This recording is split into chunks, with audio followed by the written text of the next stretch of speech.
ये बहुत बड़ी कामयाबी रहेगी। अगर ये सक्सेसफुल होता है तो हम दुनिया का दूसरा देश बनेंगे पिछले 40 सालों में जो चांद के ऊपर सॉफ्ट लैंडिंग करेगा। और अगर हम पूरी ह्यूमन हिस्ट्री की बात करें तो स्पेस एक्सप्लोरेशन में ऐसे 4-5 देशों में गिने जाएंगे जिन्होंने चांद पर सक्सेसफुली सॉफ्ट लैंडिंग की है।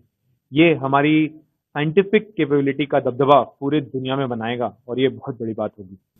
आप चंद्रयान 2 के वक्त भी थे वहाँ पर, तो क्या समझते हैं कि वो कितना फर्क है दोनों में? दोनों में बहुत फर्क है। हमने चंद्रयान 2 से बहुत कुछ सीखा है। कई सारे फायदे भी हमें चंद्रयान 2 से हुए हैं। जैसे कि चंद्रयान 2 के टाइम पे हमारे को ऑर्बिटर, लैंडर और रोवर तीनों की जरूरत थी, क्योंकि एक ऑर्बिटर जरूरी था जो कि लैंडर से, चांद की सतह पर जो लैंडर है उससे कम्युनिकेट करे, और फिर वो ऑर्बिटर से हम अर्थ पर कम्युनिकेट करते हैं।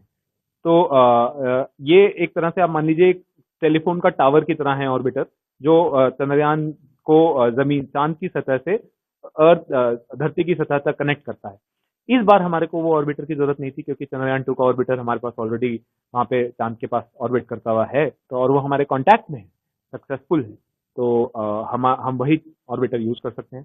इसके अलावा जो पिछली बार लैंडिंग हमारी नहीं सक्सेसफुल रह पाई, उससे भी हमें सीख मिली कि हम वो गलतियां ना दोहराएं और हम ज्यादा सेफ सिस्टम बनाएं जो कि सक्सेसफुली लैंड करे। इसके लिए हमने कई सारे चेंजेस किए अपने कम्युनिकेशन सिस्टम में, हमारे प्रोपल्शन सिस्टम में, हमारे लेग्स में। ये सभी चेंजेस जो हैं मिलकर ये पक्का करेंगे कि हम इस बार सक्सेसफुल हो। और ये चेंजेस करने में हमारा जो लैंडर है वो ऑलमोस्ट 15 से 20% भारी भी हो गया है। लेकिन हमारे को क्योंकि हमने चंद्रयान 2 लॉन्च किया था तो हमारे पास वो जगह थी कि हम इसको भारी करने के बावजूद भी सक्सेसफुली उड़ाकर चांद की सतह तक पहुंचा पाए।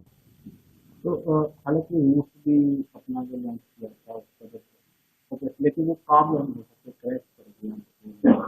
तो भी क्या समझते हैं कि कितना रहेगा ध्यान देने की जरूरत है, क्योंकि काफी अहम है लैंडिंग से। ये जो फेलियर है रशिया का, ये हमारे को सबको दर्शाता है कि कितना मुश्किल है चांद पर सक्सेसफुली लैंड करना। एक रशिया जैसा देश जिसका स्पेस के अंदर सबसे ज्यादा दुनिया में इतना दबदबा है, वो लोग ऐसे देश हैं जिनका पहला इंसान इन स्पेस उन्होंने सक्सेसफुल किया।